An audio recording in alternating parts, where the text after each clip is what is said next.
1월 7일 새벽 예배에 함께 하시는 모든 성도님들을 이 시간 환영하고 축복합니다. 이 아침에 우리가 함께 나눌 말씀은 누가복음 3장 1절에서 14절까지 말씀입니다. 우리 함께 읽도록 하겠습니다. 디베뇨 황제가 통치한 지 15해 곧 본디오 빌라도가 유대의 총독으로 헤롯이 갈릴리의 분봉왕으로 그 동생 빌립이 이두레와 드라고니 지방의 분봉왕으로 루사니아가 아빌레네의 분봉왕으로 안나스와 가야바가 대제사장으로 있을 때에 하나님의 말씀이 빈들에서 사가랴의 아들 요한에게 임한지라. 요한이 요단강 북은 각처에 와서 죄사함을 받게 하는 회개의 세례를 전파하니 선지자 이사야의 책 쓴 바 광야에서 외치는 소리가 있어 이르되 너희는 주의 길을 예비하라. 그의 오실 길을 곧게 하라. 모든 골짜기가 메어지고 모든 산과 작은 산이 낮아지고 굽은 것이 곧아지고 험한 길이 평탄하여질 것이요 모든 육체가 하나님의 구원하심을 보리라 함과 같으니라. 요한이 세례를 받으러 나오는 무리에게 이르되 독사의 자식들아 누가 너희에게 일러 장차올 진노를 피하라 하더냐. 그러므로 회개에 합당한 열매를 맺고 속으로 아브라함이 우리의 조상이라 말하지 말라. 내가 너희에게 이르노니 하나님이 능히 이 돌들로도 아브라함의 자손이 되게 하시리라. 이미 도끼가 나무 뿌리에 놓였으니 좋은 열매 맺지 아니하는 나무마다 찍혀 불에 던지리라. 무리가 물어 이르되 그러면 우리가 무엇을 하리이까? 대답하여 이르되 옷 2벌 있는 자는 옷 없는 자에게 나누어 줄 것이요 먹을 것이 있는 자도 그렇게 할 것이니라 하고 세리들도 세례를 받고자 하여 와서 이르되 선생님이여 우리가 무엇을 하리이까 하매 이르되 부과된 것 외에는 거두지 말라 하고 군인들도 물어 이르되 우리는 무엇을 하리이까 하매 이르되 사람에게서 강탈하지 말며 거짓으로 고발하지 말고 받은 급료를 족한 줄로 알라 하니라. 아멘. 예수님은 여자가 낳은 사람들 중에 세례 요한보다 더 뛰어난 사람은 없다라고 말씀하신 적이 있습니다. 저는 이 말씀을 읽으면서 처음에는 의아한 생각이 들었습니다. 왜냐하면 구약 성경만 읽어봐도 세례 요한보다 훨씬 더 뛰어나게 보이는 인물들이 많이 있기 때문입니다. 믿음으로 자신의 하나밖에 없는 독자를 하나님께 바치려 했던 믿음의 조상 아브라함도 있고요. 하나님과 직접 대면해서 하나님께 직접 율법을 받은 모세도 있고 작은 돌멩이 하나로 거인이었던 골리앗을 쓰러뜨렸던 위대한 다윗 왕도 있고 하늘에서 불을 내려서 우상 선지자들을 모두 태워서 죽인 엘리야도 제가 볼 때 세례 요한보다는 더 뛰어난 인물들이 아니었는가라는 생각이 들었습니다. 세례 요한은 사실 이 땅에 태어나서 죽는 날까지 단 한 가지의 놀라운 이적도 보여준 적이 없었습니다. 그런데 왜 예수님은 세례 요한을 여자가 낳은 인물들 중에 가장 뛰어난 인물이라고 말씀하셨을까요? 저는 이 질문의 답을 찾는 과정 가운데 예수님의 구원 사역에서 세례 요한이 가졌던 의미가 무엇인지를 발견할 수 있게 된다라고 생각을 합니다. 이사야 선지자는 언젠가 하나님께서 메시아를 이 땅에 보내주실 것인데 메시아가 오시기 전에 먼저 그의 길을 예비하는 자가 올 거라고 예언하였습니다.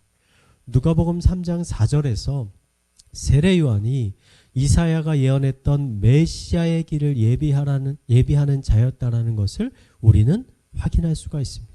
즉 세례 요한은 단순한 선지자가 아니라 메시아의 오심을 준비하는 선지자였다는 것입니다.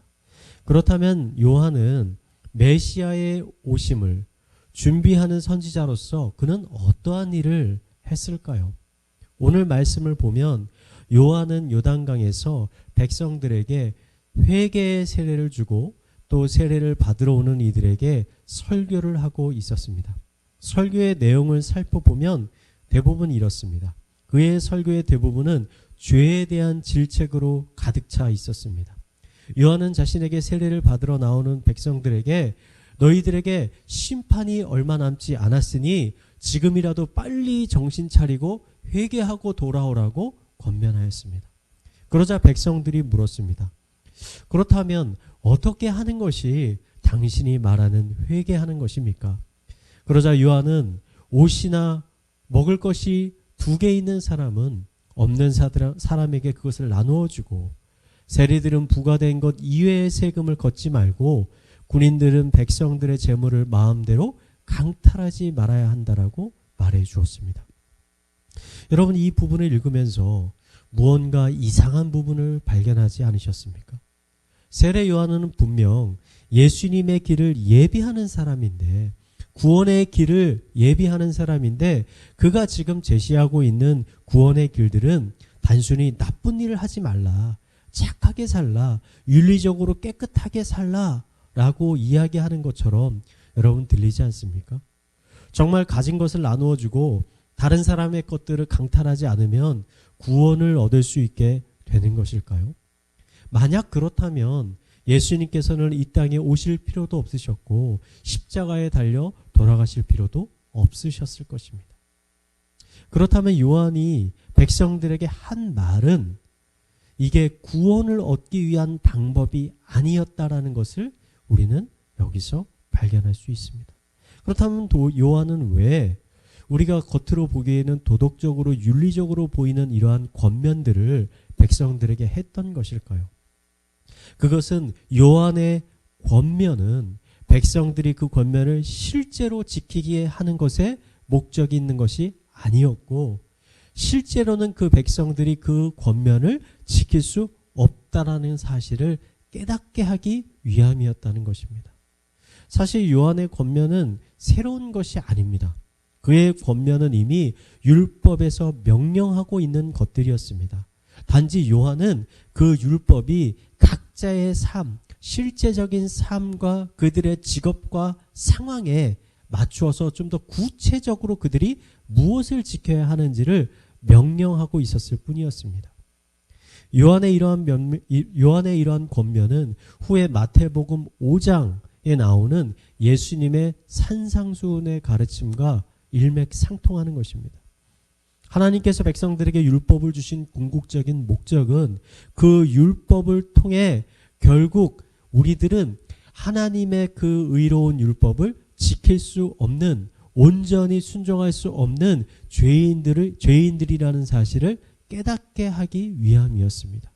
세례 요한이 백성들에게 오늘 이 메시지를 선포한 것은 백성들은 지금 하나님의 율법을 알고는 있지만 그 율법을 자신들이 지킬 수 있는 선에서 적당하게 지키면서 나는 그 율법을 지키니까 의로운 사람이야, 거룩한 사람이야 라고 생각하고 있는 백성들의 그 잘못된 생각을 깨뜨리기 위해서였습니다. 아마 요한의 메시지를 들은 백성들은 집으로 돌아가서 그 말씀대로 살아보려고 노력했을 것입니다. 시도했을 것입니다. 하지만 시도하면 시도할수록 자신 안에 그 율법을 온전히 순종할 수 있는 능력이 내 안에 없다라는 사실을 깨닫게 되었을 것입니다. 그래서 결국 하나님 앞에서 나는 의인이 아니라 나는 죄인이구나, 하나님께 심판받을 수밖에 없는 비참한 상태에 있는 존재구나 라는 것을 그들이 실존적으로 깨닫고 느끼게 되었을 것입니다. 자신의 이런 비참한 상태를 깨달은 백성들은 결국 누군가 나의 이런 비참한 상태에서 누군가 나를 구원해 줄 구원자가 나에게는 필요하구나 라는 간절한 바람, 겸손한 마음을 갖게 되는데, 이것이 바로 성경이 말하고 있는 메시아의 길을 예비한다라는 것에 참 의미였던 것입니다. 요한이 여자가 낳은 자 중에 가장 위대한 인물이 된 것은 백성들로 하여금 자신들의 비참한 상태를 깨닫게 하고 메시아를 간절히 기대하고 기다리게 하는 귀한 사역을 감당하였기 때문입니다. 이제 세례 요한은 없지만 그의 사역은 성경에 기록되어서 여전히 우리들에게 선포되어지고 있습니다. 예수님이 우리를 위해 십자가에서 죽지 않으셨다면 우리들은 여전히 죄악 가운데 살아가는 죄인들이었을 것입니다. 우리들의 힘과 노력으로는 우리는 결코 의롭고 거룩한 삶을 살 수가 없습니다. 예수님을 만난 지금도 동일합니다. 우리가 거룩한 삶을 살 수 있는 힘은 우리 안에서 나오는 것이 아니라 예수님을 통해서 우리에게로 흘러 들어오는 것입니다. 오늘 하루도 모든 의로움의 원천이신 예수님께 더 가까이 나아가기를 간절히 소망합니다. 예수님과의 친밀한 교제를 통해 의롭고 거룩한 삶을 살 수 있는 힘과 능력을 얻기를 간절히 소망합니다. 그리고 이러한 힘과 능력을 주시는 하나님께 모든 영광과 경배와 찬양을 올려드리는 성도님들이 되시기를 이 시간 마지막으로 축원드리겠습니다. 이 시간 말씀을 묵상하며 함께 기도하도록 하겠습니다. 하나님, 우리는 죄인입니다. 우리의 힘으로는 결코 의로운 삶을 살 수가 없습니다. 우리에게는 예수님이 필요합니다. 우리에게는 하나님의 은혜와 자비가 필요합니다. 오늘 하루도 우리에게 하나님의 거룩한 성령님을 충만하게 부어 주시옵소서. 성령의 충만함을 통해 하나님의 거룩한 백성들의 삶을 살아갈 수 있게 하여 주시옵소서. 우리 함께 기도 제목을 가지고 기도하도록 하겠습니다. 기도하시겠습니다. 하나님 아버지, 이 시간 하나님의 은혜를 간구하며 나아갑니다. 아버지, 우리들은 죄인입니다. 우리 안에 선한 것이 없습니다. 우리 안에 의로운 것이 없습니다. 우리 안에 있는 온갖 좋은 것들은 내 안에서 나오는 것이 아니라 오직 예수 그리스도를 통해서 하나님으로부터 부어지는 것임을 이 시간 고백하며 나아갑니다. 오늘 하루도 이렇게 살 수 있는 힘, 그것은 나에게 없습니다. 하나님에게 있습니다. 하나님, 내가 하나님 앞에 가까이 나아가오니 이 자를 불쌍히 여기시고 이 자를 만나주시고 이 자를 가까이 하여 주시옵소서. 아버지, 이런 친밀한 교제를 통해서 하나님의 놀라운 은혜와 자비와 평강과 거룩함과 의로움들이 아버지 나의 심령 가운데 흘러들어와 내가 오늘 하루도 이런 거룩한 삶을 살아갈 수 있는 힘으로 될 수 있도록 인도하여 주시옵소서. 이 시간 교회를 위해서 기도하겠습니다.